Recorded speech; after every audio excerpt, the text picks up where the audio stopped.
Des fois aujourd'hui nous les corrigeons.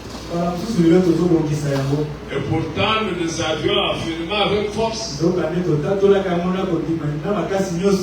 Mais aujourd'hui, le Seigneur nous assistant, on comprend, on avait parlé comme des enfants. Et si tu n'as pas le courage de revenir, tu vas te revenir davantage. Parce que dans le domaine de la prédication, l'humilité doit toujours être remarquable. Alors nous prenons le livre des Éphésiens au chapitre 4e. Nous lirons le 1er jusqu'au 3e et puis nous allons nous asseoir. Je lis au nom du Seigneur Jésus-Christ. Amen. Je vous exhorte donc, moi le prisonnier dans le Seigneur, à marcher d'une manière digne de la vocation qui vous a été adressée. En toute humilité et douceur, avec patience, vous supportant les uns les autres avec amour, vous efforçant de conserver l'unité de l'esprit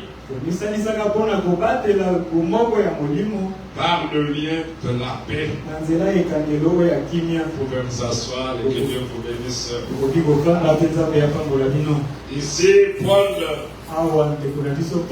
l'apôtre des païens, par la volonté du Seigneur, il écrit des choses profondes. Et au verset 4, il dit,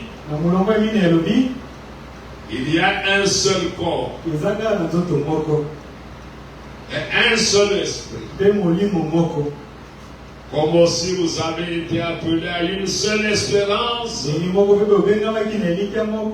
par votre vocation. Un seul corps, oui, qui est l'Église. Que nous sommes. Il y a un seul Seigneur pour ce seul corps.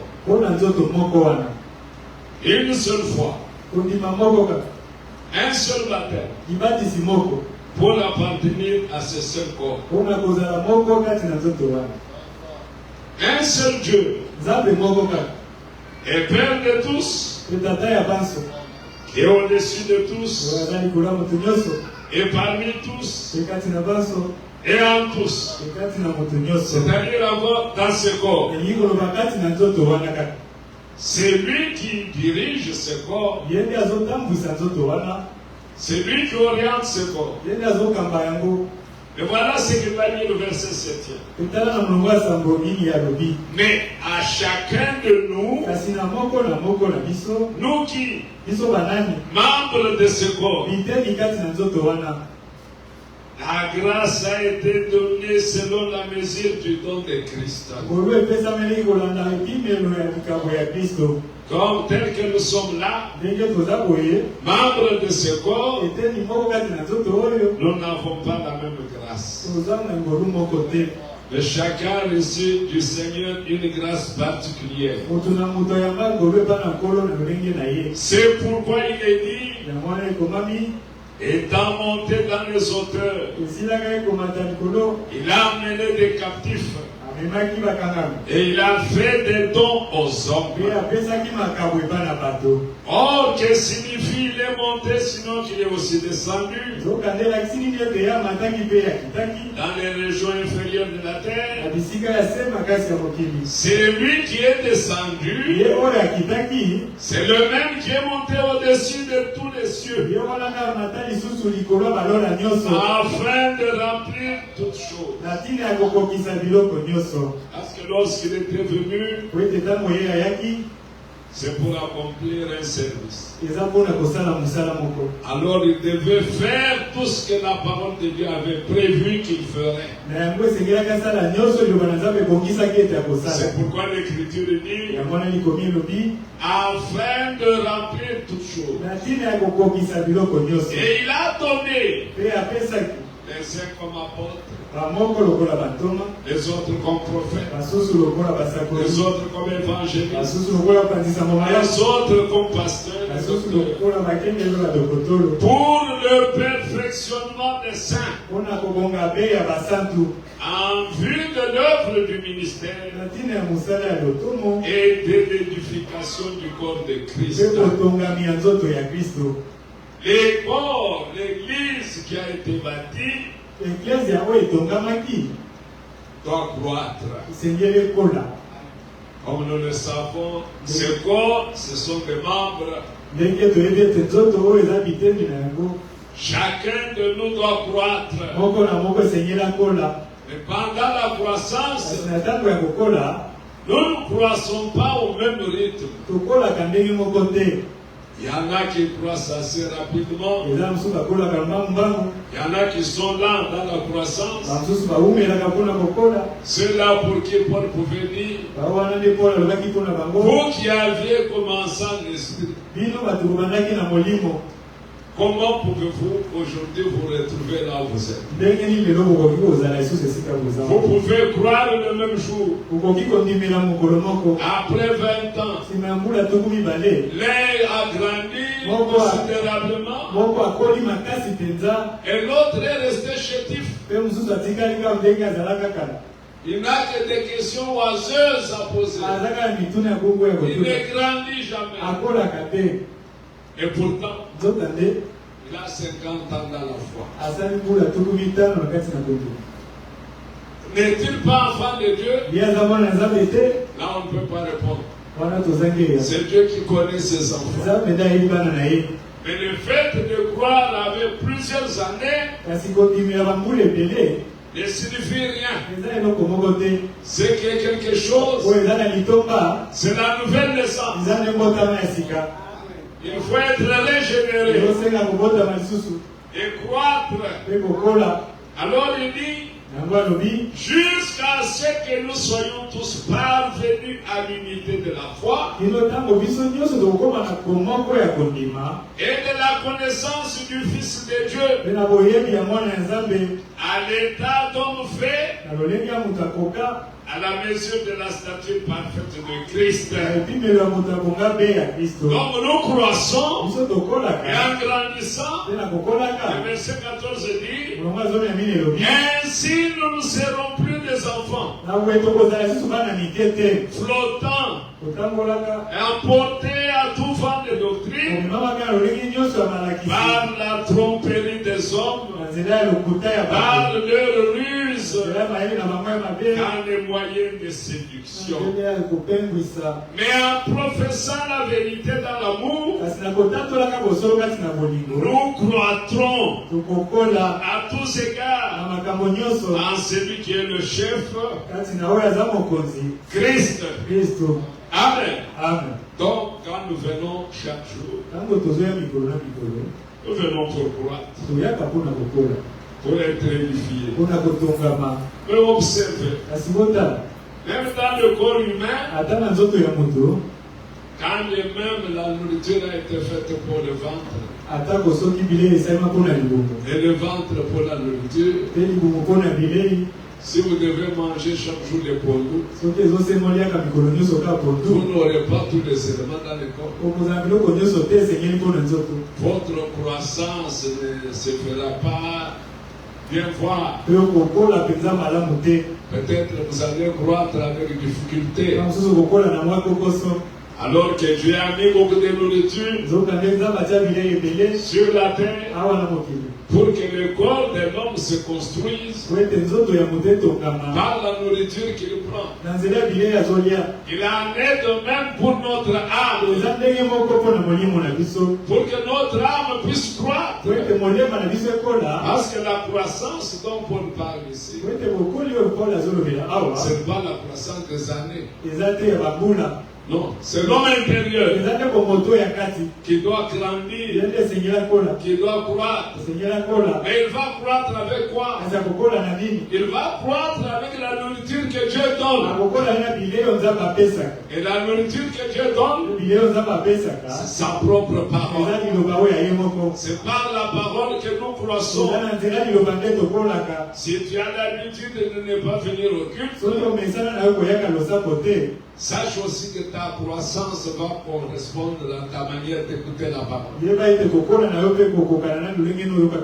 Quelqu'un peut venir après comme Paul et déclarer: j'ai prêché plus que tous. Et pourtant Pierre était là depuis le premier jour. Mais Paul s'est dit: j'ai prêché plus que tous. Mais comme il était quand même assez humble, pas moi. Avec le Seigneur. Donc, tout c'est le Seigneur. Amen. Ainsi pour le corps de Christ, Dieu a établi 5 ministères pour que nous puissions croître. Nous qui? Le corps de Christ. Le corps de Christ qui est l'église du Dieu vivant. Amen. Donc ce corps-là reçoit la nourriture par la parole de Dieu qui est apportée par les 5 ministères. Pas seulement les 5 ministères, et aussi par les 9 dons. Donc de la même manière qu'un ministre se donne la peine, quand je monterai loin de la chair, c'est pour édifier. Si je ne sens pas quelque chose qui puisse édifier, un prédicateur peut dire: je ne suis pas prêt. Je ne peux pas prêcher aujourd'hui. Non, pas c'est moi. Laissez-moi d'abord méditer. Parce qu'il veut avoir quelque chose que Dieu lui donnerait, qui édifierait l'église. Parce que lorsque nous venons, c'est pour être édifiés. Amen. Alors, il en est de même pour les vases. Ceux qui ont des prophéties, des discernements, c'est pour édifier. C'est dans 1 Corinthiens 14, je crois. Vous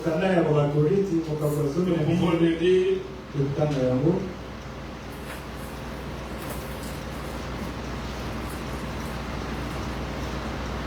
1 Corinthiens 14.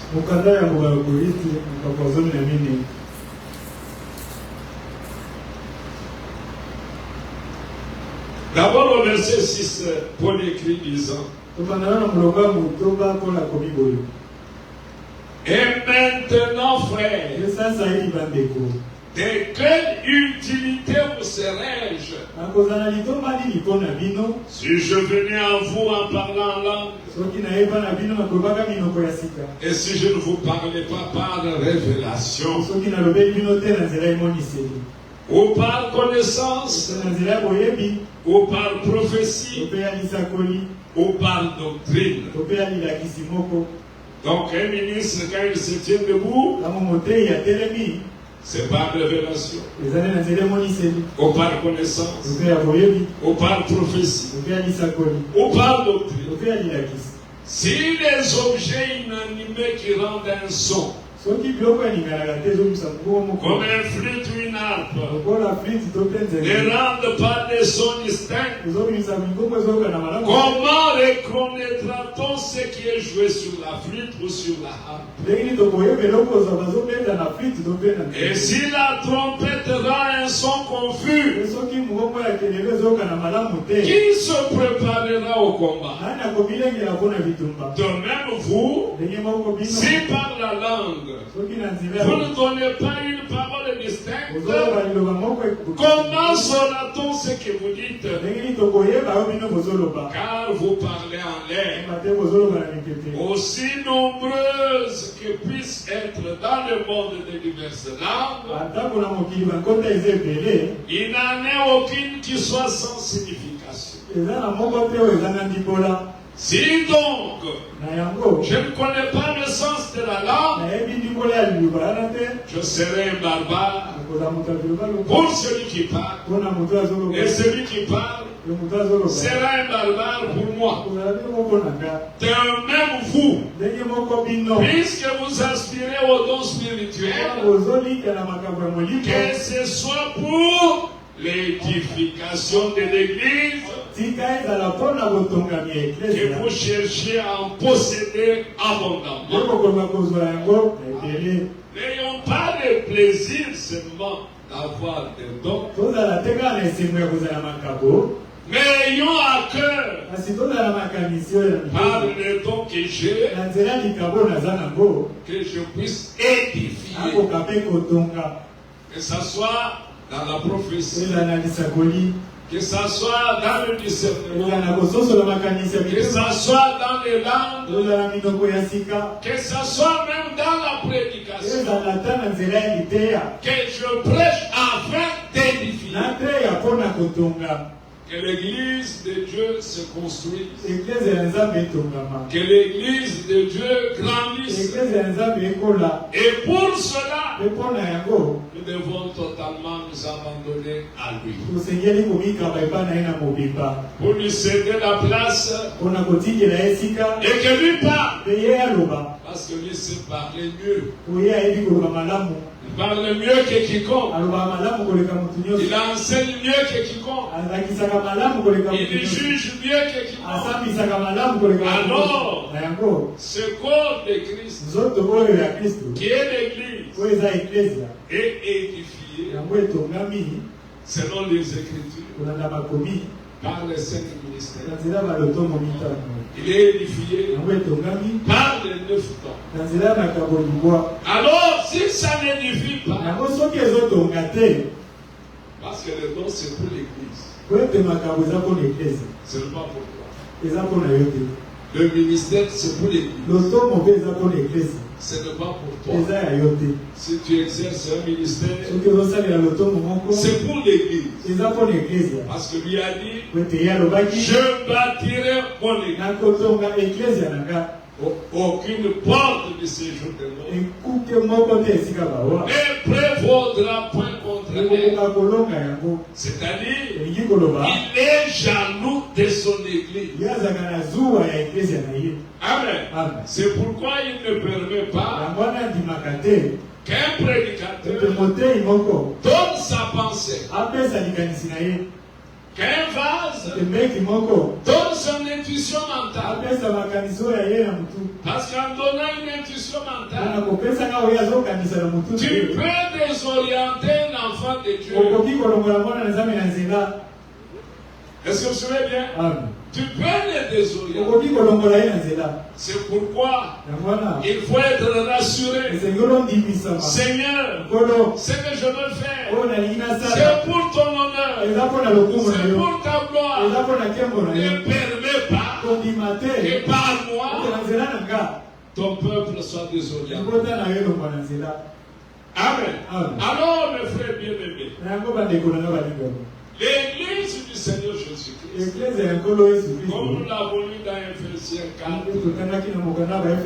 a 5 ministères. Cela ne veut pas aussi dire que dans chaque assemblée locale, il y a 5 ministères. Et clairement, cela aussi veut dire avec un seul ministère, on ne va pas édifier correctement. Parce qu'il faut que chaque ministère joue son rôle. Que l'évangéliste s'attache à son évangile. Que le docteur s'attache à son enseignement. Que le prophète s'attache à la parole prophétique. Donc, si tu n'as pas la parole prophétique, réserve-toi d'aller faire l'aventure dans la parole prophétique. Parce que la parole prophétique, 1 Pierre nous dit, c'est poussé par le Saint-Esprit. Cherchons dans votre roi cela.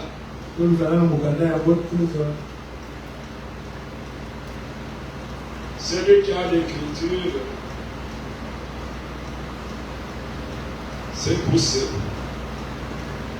par le Saint-Esprit. Voilà. 2 Pierre chapitre 1er, verset 19. Et nous tenons pour d'autant plus certaine la parole prophétique à laquelle vous faites bien de prêter attention, comme à une lampe qui brille dans un lieu obscur, jusqu'à ce que le jour vienne apparaître et que l'étoile du matin se lève dans vos cœurs. Sachez tout d'abord vous-même qu'une prophétie de l'Écriture ne peut être un objet d'interprétation particulière. Car ce n'est pas par une volonté d'homme qu'une prophétie a jamais été apportée. Mais c'est poussé par le Saint-Esprit que des hommes ont parlé de la part de Dieu. La parole prophétique, elle devient plus claire au moment de son accomplissement. Tant qu'elle ne s'est pas encore accomplie, vous pouvez interpréter de diverses manières. Amen. Là, c'est poussé par l'Esprit que les hommes ont dû écrire. Mais maintenant, mes frères, les prophètes de l'âge, dans la prédication, les 5 identifications précises de la véritable Église du Dieu vivant. Il dit, il y a 5, il n'y a pas seulement 5. Mais les 5 précises que l'on devra retrouver chez la véritable Église. Il en a énuméré 5. Amen. Les 5 que nous les avions vus avec vous, cette église, la première des choses, elle a été appelée à sortir. Ce n'est pas une dénomination. Ce sont des hommes et des femmes qui ont été appelés à sortir, comme nous pouvons le voir dans Apocalypse 18. Je crois que c'est Apocalypse 18, verset 4.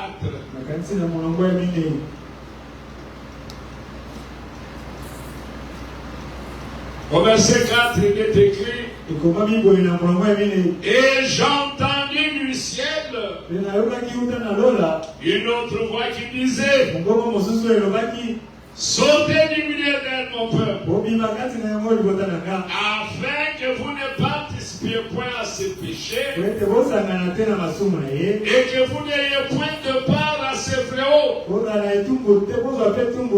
car ces péchés se sont accumulés jusqu'au ciel, et Dieu s'est souvenu de ses iniquités.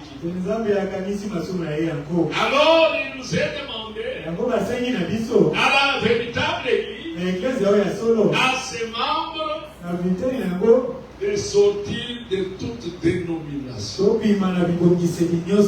Parce que dans la dénomination, il y a la mort.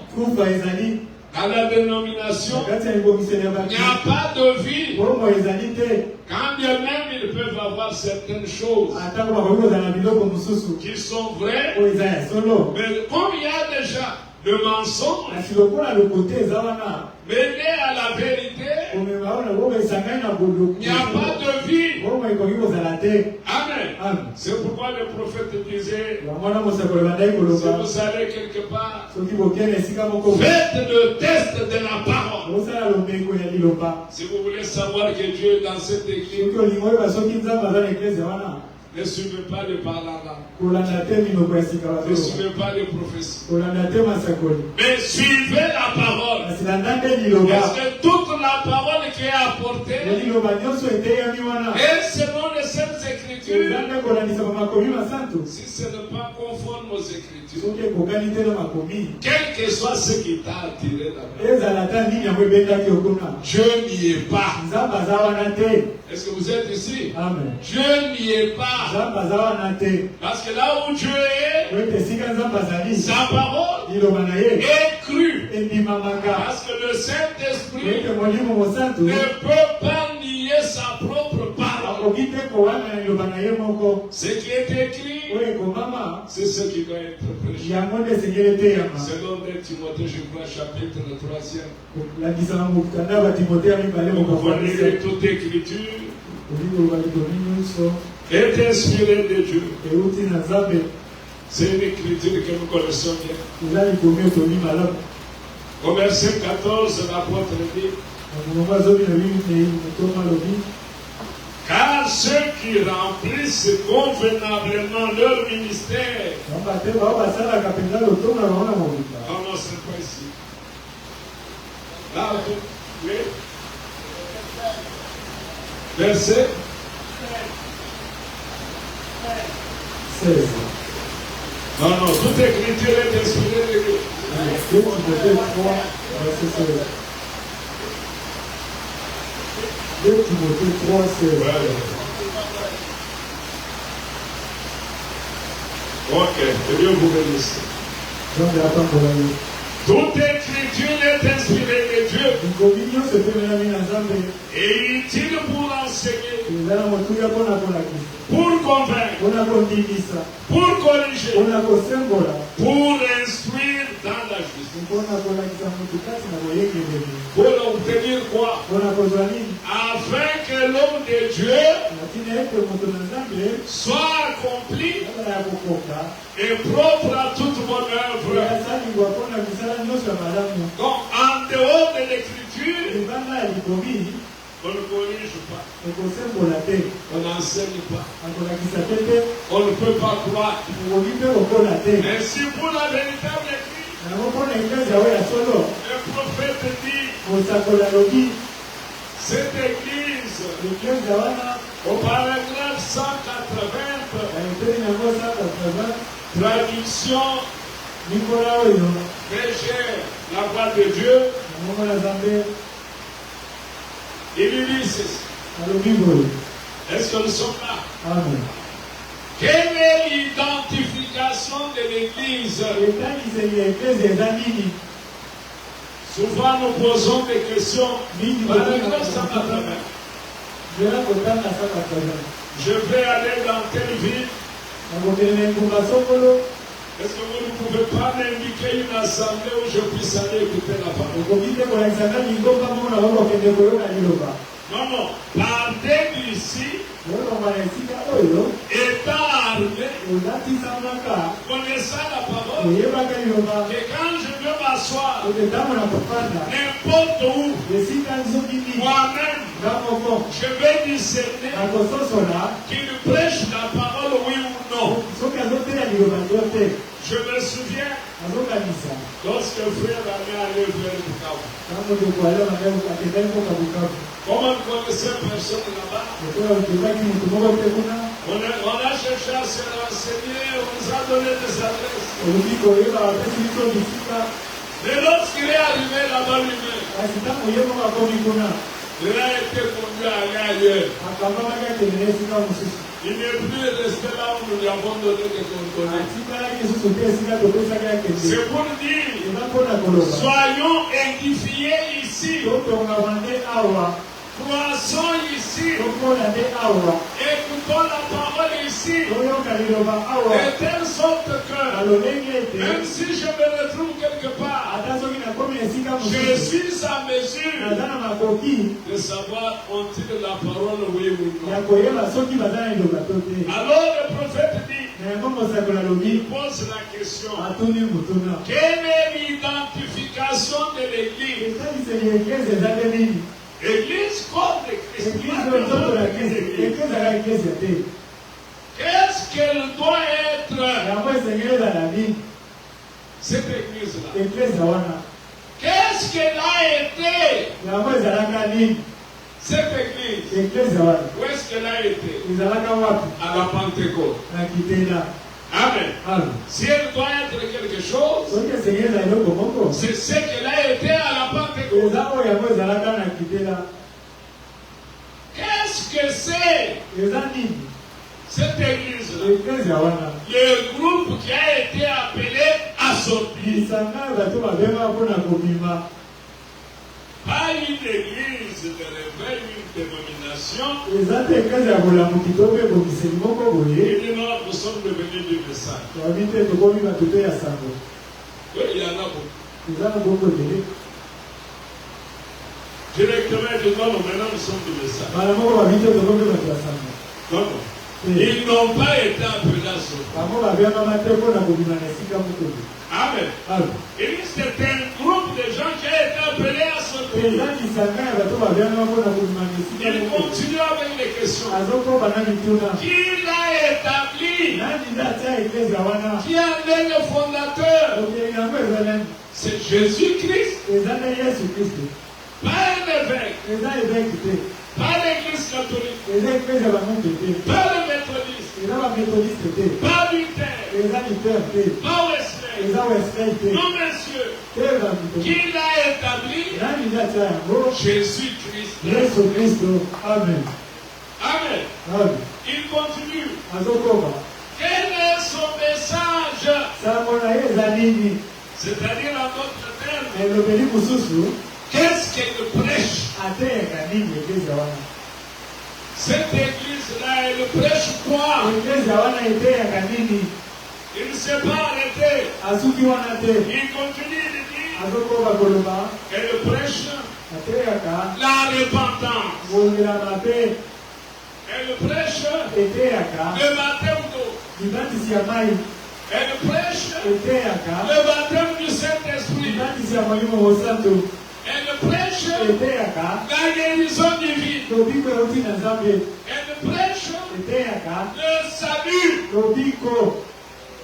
C'est là où nous avons voulu nous attarder. Parce que c'est cela où c'est beaucoup plus très important. Mais remarquez une chose. Le prophète dit, comment une dénomination arrive à voir le jour? Et comment un credo commence-t-il? Parce qu'une église qui croit un credo, Dieu n'y est pas. Est-ce que vous comprenez? Dieu n'y est pas. Je vais prendre un exemple dans la Bible. Un prédicateur peut prendre une écriture. Le Seigneur a soigné quelqu'un aveugle avec sa salive. Il a mélangé avec le sable et lui a mis dans ses yeux et lui dit, va te laver aux eaux.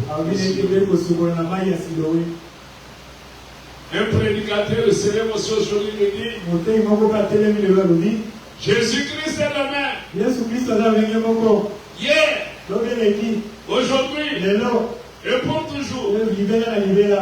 Il appelle aussi l'aveugle. Il fait aussi sa salive. Il s'est fait un credo. Est-ce que nous sommes ici? Il s'est fait un credo. Ou encore encore, une recommandation a été donnée avec un homme de Dieu. Fais ceci. Fais ceci. Tu vois cet homme qui souffre de l'épilepsie. La fois prochaine, qu'il tombera dans cette histoire, que les membres de la famille qui est à côté de lui prennent sa chemise et la brûlent. Toi aussi, tu vas rencontrer quelqu'un qui tombe dans l'épilepsie. Tu dis oui, on avait dit à William Branham, enlever sa chemise, brûler là, il va guérir. Non, non. Tu t'es fait toi-même un credo. Dieu ne t'a pas exigé de le faire. Amen. Et même si le prophète lui-même, parce qu'il a vu quelqu'un guérir de cette manière,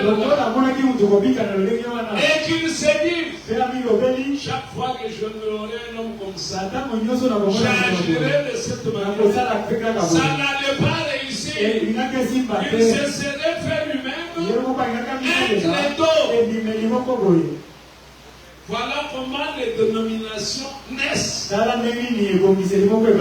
Sur base d'une vraie expérience. Est-ce que vous suivez bien? L'expérience est réelle. Dieu a demandé à un homme de le faire. Et l'homme l'a fait. Pour toi, c'est fini. Chaque maladie, une bouteille d'eau. Consacrer la bouteille d'eau. Donnez-lui qu'il aille voir. Celui-là vient. Bouteille d'eau. Fais-le qu'il aille voir. Celui-là revient. Une bouteille d'eau. Où est-ce que tu as tiré cela de l'écriture? Quand bien même cela avait donné des résultats pour quelqu'un, tu ne dois pas en faire un rite. Chaque malade qui vient, tu vas chercher une bouteille. Tu consacres. Tu lui donnes. Tu prends quelle écriture pour faire cela? Parce qu'il n'y a pas une écriture. Mais par contre, mettre la main sur le malade, c'est une recommandation biblique. Vous imposerez les mains au malade et les malades seront guéris. Là même avec les yeux fermés, je m'avancerai. Je poserai les mains. J'ai comme référence la grande commission. J'ai comme référence l'écriture. J'ai vu quelque part un pasteur qui vend l'huile d'olive et une certaine marque d'huile d'olive. Dès qu'un malade vient, en complicité avec le vase, les vases donnent à son d'huile d'olive de telle marque. Or, la marque qu'on demande là, c'est elle qui est dans la boutique du prédicateur. Donc, il a appris son commerce. Il a attaché à un rite qu'il s'est fait lui-même. Ça devient un credo. Même si ça a déjà apporté des résultats ailleurs, nous ne sommes pas des gens qui observons des rites. Amen. Nous n'avons que 3 commandements. Dans le Nouveau Testament, le lavage de pieds, le baptême dans l'eau. Est-ce que vous vous souvenez bien? C'est tout ce que le Seigneur, et le repas du Seigneur, c'est tout ce que le Seigneur nous a donné. Toute autre chose, Église, vous êtes ici, qui peut apparaître À moins que ce soit une révélation directe que Dieu a donnée à un homme. Pour qu'il le fasse. Mais ça ne peut pas devenir un rite. Que ça ne devienne pas un rituel. Amen. Est-ce que nous sommes ici? Amen. Oui, oui. Parce que chaque église, comme nous l'avions dit la fois passée, a sa doctrine. Amen. A son ordre. Et encore sa discipline. Amen. On ne peut pas se copier les uns les autres. Amen. Est-ce que vous êtes ici? On ne peut pas se copier. Même la manière de parler, même la manière de se tenir, chacun reste naturel. Et chacun exerce les dons selon la grâce que Dieu lui a donnée. Tu ne vas pas suivre la grâce d'un autre. Non, c'est sa grâce. C'est Dieu qui lui a donné. Et toi, tu ne vas pas suivre ce que lui fait parce que tu as vu cela réussir. Si cela n'est pas dans l'écriture, ça n'a pas de place. Est-ce que nous nous comprenons bien? Ça n'a pas de place. Il y a beaucoup de choses que Dieu a fait dans le ministère de William Branham. Amène-moi une assiette qui a acheté, qui n'a pas été encore utilisée. Toi, le vase, tu as lu cela. Une intuition m'entend bien. On va acheter. Tu n'édifies pas. Ça ne donnera pas de résultat. Écoutez. Le prophète William Branham, dans la prédication, l'ordre de l'église de 1958. Écoutez ce qu'il dit.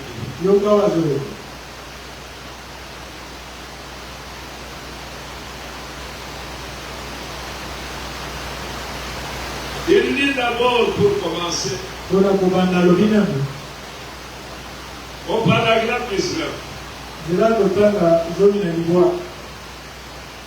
Maintenant, nous croyons que les dons spirituels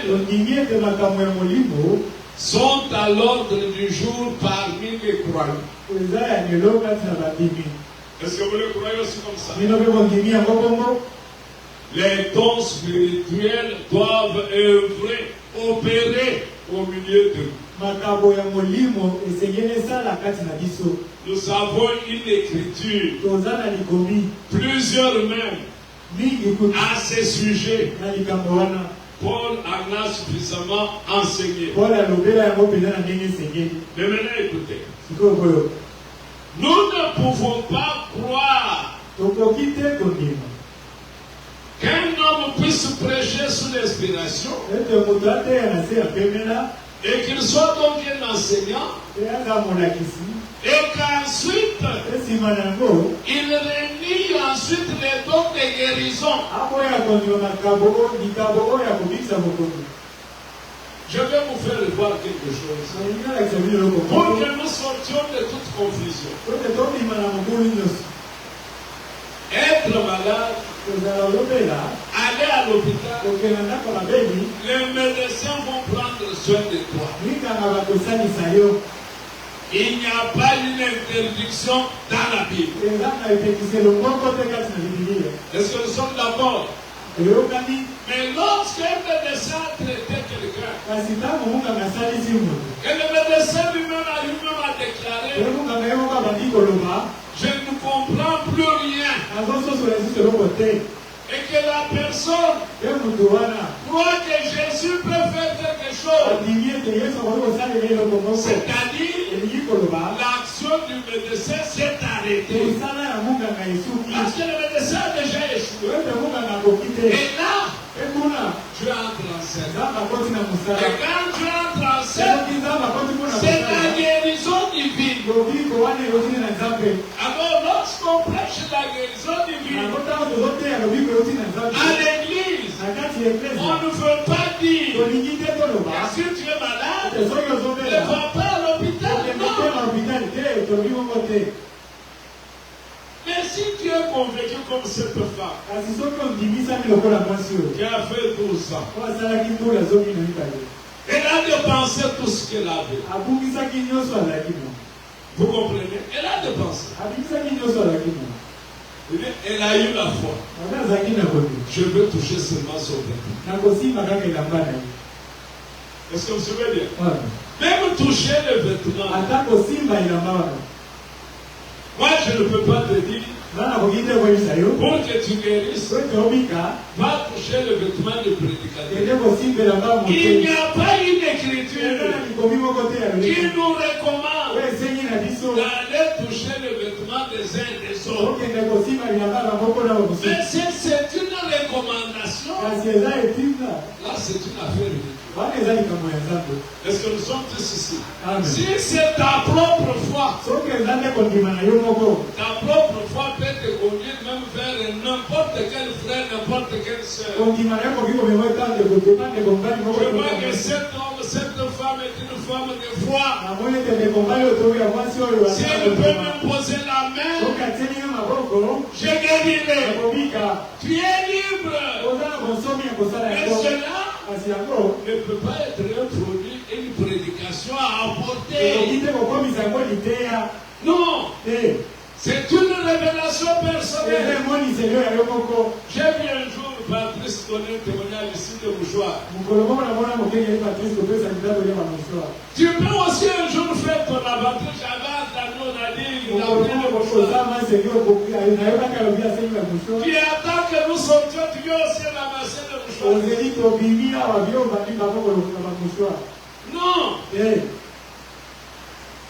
Tu risques d'être découragé pour rien. Restons équilibrés avec la parole.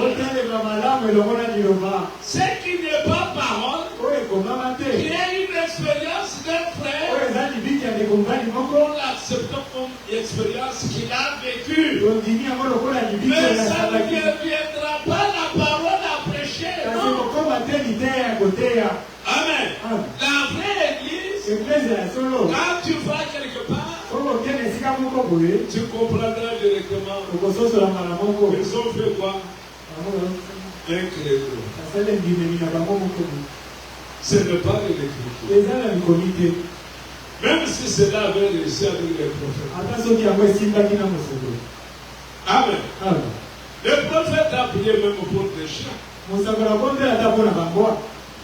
Qu'est-ce que Dieu voulait nous enseigner par là? C'est ce que nous devons tirer. Tu risques aussi d'aller trouver un chien malade.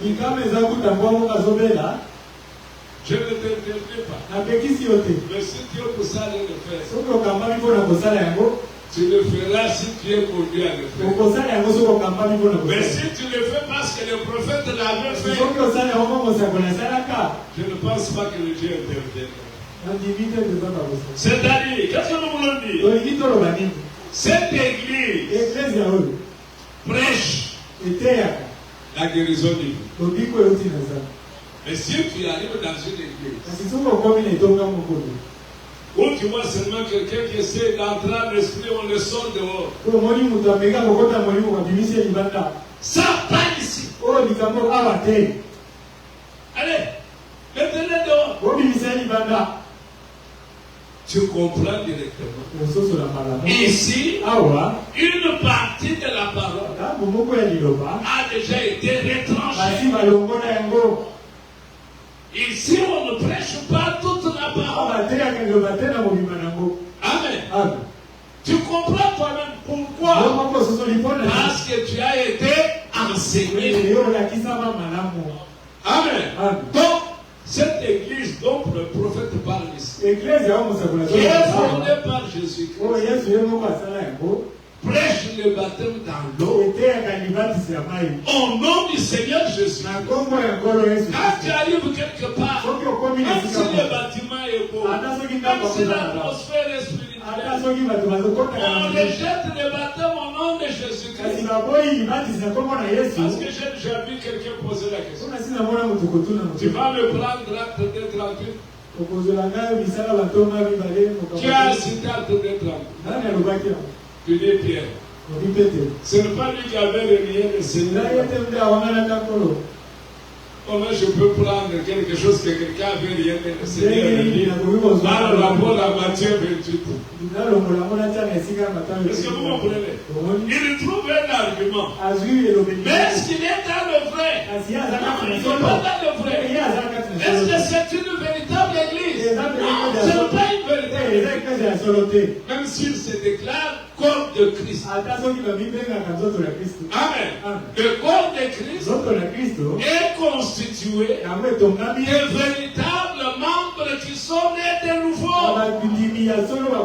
C'est-à-dire quoi? Tout membre du corps est d'abord baptisé du Saint-Esprit. Pas seulement le baptême, il est scellé du Saint-Esprit. Ephésiens 4 parle. Ephésiens 4.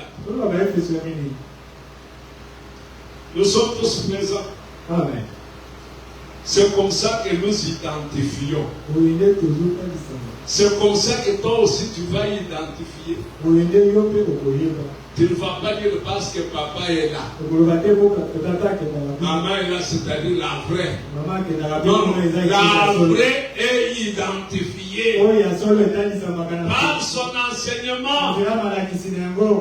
La vraie. La vraie ne dira jamais que Kimbangu est Dieu. Même si on dit l'église de Jésus-Christ par le prophète Simon. Mais si elle est de Jésus-Christ, Simon devient Dieu comment? Comment? Ce n'est pas elle. Ephésiens 4. Verset 3. N'attristez pas le Saint-Esprit de Dieu par lequel vous avez été scellés pour le jour de la rédemption. Donc vous êtes scellés pas pour 100 ans. Vous êtes scellés et vous serez dévoilés, vous serez manifestés seulement au jour de la rédemption. C'est-à-dire le jour de la résurrection des morts, le jour de la transmutation de nos corps. C'est pourquoi aujourd'hui, par le salut que tu as obtenu, ton âme est sauvée. Mais ton corps est tombé malade aujourd'hui, guérir demain, retomber malade la semaine prochaine. Oui, parce que le corps n'a pas encore la rédemption. C'est pourquoi, même si tu es baptisé du Saint-Esprit, scellé du Saint-Esprit, ton homme intérieur est encore dans ce corps. C'est pourquoi tu peux broncher. Et si tu bronches, Dieu va te relever. Il ne te laissera pas abattu. Il te relèvera. Donc tu cesseras de broncher au jour où le corps aura sa rédemption. Mais malgré cela, ton âme est en sécurité. Je ne peux plus te perdre. C'est pourquoi il est capital que chacun de nous, comme la Bible le dit, cherchez d'abord le royaume des cieux. Le royaume des cieux et sa justice. C'est le Saint-Esprit. Oui. Et le reste c'est quoi? Le mariage, les enfants, la guérison. Ça sont les restes. Mais la chose importante, la chose capitale, c'est le royaume. Et le royaume, c'est le Saint-Esprit. Donc l'écriture cherche d'abord. Amen. pour être en sécurité. Si tu n'es pas en sécurité, même si tu guéris aujourd'hui, tu iras où? Même si tu es mort, on te ressuscite. Mais tu n'es pas en sécurité. Ça va te servir à quoi? Parce que tu vas te perdre. Donc, l'essentiel, ce qui est plus important, c'est le salut de l'âme. Amen. En croyant au Seigneur Jésus, de tout cœur, on reçoit le salut de son âme. Parlons un peu ici pour voir quelque chose. Union 20. Ainsi donc, voici d'après ma foi dans la parole de Dieu, la façon dont les choses devraient marcher au Branham Tabernacle, situé au croisement de la 8e rue et de Penn Street à Jeffersonville. Tout d'abord, je pense et je crois que ces choses dont je parle sont indispensables et doivent être appliquées de cette manière au Branham Tabernacle afin qu'il prospère dans le Seigneur. Et si à n'importe quel moment ceci serait mis en question, que la personne qui doute de cela puisse me consulter.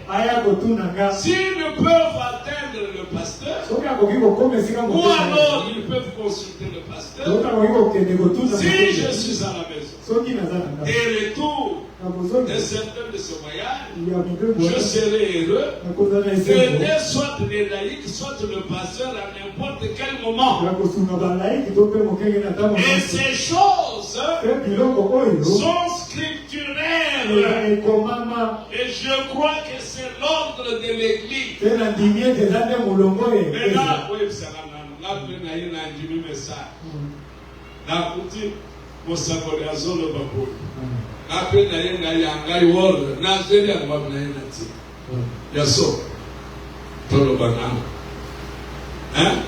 mais écoutez la suite.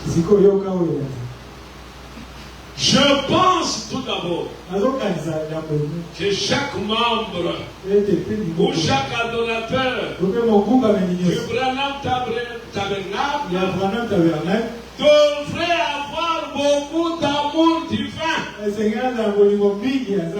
l'un pour l'autre. Leur cœur devrait avoir un désir ardent l'un pour l'autre.